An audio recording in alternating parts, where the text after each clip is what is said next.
Perkenalkan, nama saya Cynthia. Perkenalkan, nama saya Fabindu Tariora. Saya Lukman Hakim. Kita akan membahas kimia dalam kehidupan. Tumbuhan membutuhkan nitrogen, fosfor, kalium, kalsium, sulfur, dan magnesium. Nah, di materi kali ini kita akan membahas tentang pupuk kimia. Apa itu pupuk kimia? Pupuk kimia adalah bahan yang mengandung unsur hara yang diberikan ke tanaman untuk menggantikan unsur yang kurang di tanah agar tanaman subur dan produksinya tinggi. Pupuk ini dibuat dari reaksi-reaksi kimia di pabrik. Lalu bentuknya bisa padat, butiran atau serbuk, atau cair. Terus yang selanjutnya ada contoh pupuk kimia. Yang pertama ada pupuk nitrogen yaitu urea, CONH2 dikali 2. Terus ada amonium nitrat, NH4NO3. Terus yang kedua ada pupuk fosfat yaitu TSP, triple super fosfat, dan DAP, diamonium fosfat. Terus yang ketiga ada pupuk kalium yaitu KCl atau kalium klorida dan K2SO4 atau kalium sulfat. Terus yang keempat ada pupuk mikro yaitu Ca, MgS atau kalsium, magnesium, dan sulfur. Contoh pupuknya adalah kapur pertanian, CaCO3, kiserit, MgSO4 dikali H2O, dan lain-lain. Assalamualaikum warahmatullahi wabarakatuh. Perkenalkan, nama saya Cynthia. Saya di sini akan menjelaskan tentang kimia dasar, yaitu peran unsur hara. Yang kedua, manfaat pupuk kimia. Dan yang terakhir adalah catatan penting. Di sini saya akan menjelaskan tentang peran unsur hara. Dibagi menjadi 6, yaitu 1. Nitrogen merangsang pertumbuhan daun dan batang. Yang kedua, P. Fosfor, penting untuk berkembang atau perkembang akar bunga dan pembentukan biji. Dan ketiga, K. Kalium, membantu bertahan tanaman terhadap penyakit dan memperbaiki kualitas hasil. Yang keempat, Ca. Kalsium, membentuk dinding sel dan menunjang akar. Yang kelima, sulfur, komponen asam amino dan protein. Dan yang terakhir, Mg. Magnesium, inti klorofil untuk fotosintesis. Manfaat pupuk kimia yaitu menyediakan unsur hara lebih cepat untuk tanaman. 2. Mudah diaplikasikan dan dosisnya bisa diatur. Yang ketiga, meningkat. Dan yang terakhir adalah catatan penting. Pengguna pupuk kimia harus sesuai dosis dan aturan agar tidak merusak tanah, mencemari air, atau merugikan lingkungan. Baiklah, di sini saya akan menjelaskan tentang reaksi pembuatan pupuk. Pupuk merupakan bahan yang digunakan untuk menambah unsur hara bagi tanaman. Salah satu pupuk yang paling banyak digunakan adalah pupuk urea, salah satunya, yang mengandung nitrogen tinggi. Yaitu langkah pertama pembuatan amonia, yaitu dengan proses Haber-Bosch. Amonia merupakan bahan baku utama dalam pembuatan berbagai jenis pupuk nitrogen, yaitu N2 ditambah 3H2 yaitu setara dengan 2NH3. Penjelasannya, nitrogen N diperoleh dari udara, hidrogen H2 biasanya diperoleh dari gas alam. Yang ketiga, reaksi berlangsung pada suhu dan tekanan tinggi dengan batuan kualitas besi. Yang keempat, hasil reaksi adalah amonia NH3.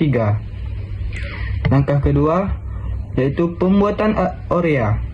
Amonia yang telah dihasilkan kemudian direaksikan dengan karbon dioksida untuk membentuk urea, yaitu 2NH3 ditambah CO2. Yaitu dengan CO dalam kurung NH2 ditambah H2O. Penjelasan, amonia NH2 bereaksi dengan karbon dioksida CO2 menghasilkan urea dan air. Yang ketiga, urea mengandung sekitar 46% nitrogen sehingga sangat baik untuk pertumbuhan tanaman. Yaitu dengan manfaat pupuk urea mempercepat pertumbuhan tanaman Yang kedua, membantu pembentukan daun yang hijau dan subur. Yang ketiga, meningkatkan hasil panen. Yang keempat, menambah kandungan nitrogen dalam tanah. Kesimpulannya yaitu, pembuatan pupuk urea dilakukan dalam 2 tahapan utama, yaitu membuat amonia dari nitrogen dan hidrogen, kemudian amonia direaksikan dengan karbon dioksida untuk menghasilkan urea. Proses ini sangat penting karena menghasilkan pupuk yang meningkatkan produktivitas pertanian. Assalamualaikum warahmatullahi wabarakatuh. Perkenalkan, nama saya Lukman Hakim dari Teknologi Pertambangan. Di sini saya akan menjelaskan tentang cara membaca reaksi kimia dengan benar dan jelas. Cara bacanya, yang pertama, 3 molekul gas hidrogen bereaksi dengan salah satu molekul gas nitrogen dan menghasilkan 2 molekul gas anomia. Yang kedua, cara bacanya, 1 molekul anomia dalam larutan bereaksi dengan 1 molekul asam nitrat dalam larutan menghasilkan 1 molekul anomia nitrat dalam larutan. Dan yang ketiga, cara bacanya, 2 molekul fluorfatid pada bereaksi dengan 7 molekul asam sulfat dalam larutan menghasilkan 3 molekul kalsium hidrogen fosfat dalam larutan, 7 molekul kalsium sulfat dalam larutan, dan 2 molekul gas hidrogen sulfida. Itulah penjelasan jelas tentang cara baca reaksi kimia. Perkenalkan, nama saya Fabindu Tarioran. Saya akan menjelaskan bereaksi pembatas dari 3H2 gas bereaksi dengan N2 gas menghasilkan 2NH3 gas, dan NH3 aqueous bereaksi dengan HNO3. Yang kedua, saya akan melanjutkan di reaksi NH3 bereaksi dengan HNO3 menghasilkan NH4HNO3. Yang pertama, dia perbandingan molnya. Perbandingannya adalah 1:1.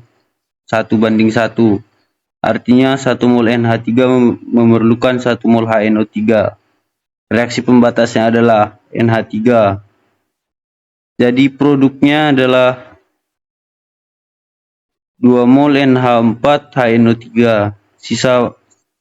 Sisanya HNO3. Selesai itu kita mencari sisa HNO3. Dia ada 5 dikurang 2. Kenapa dia ada 5 dikurang 2? Karena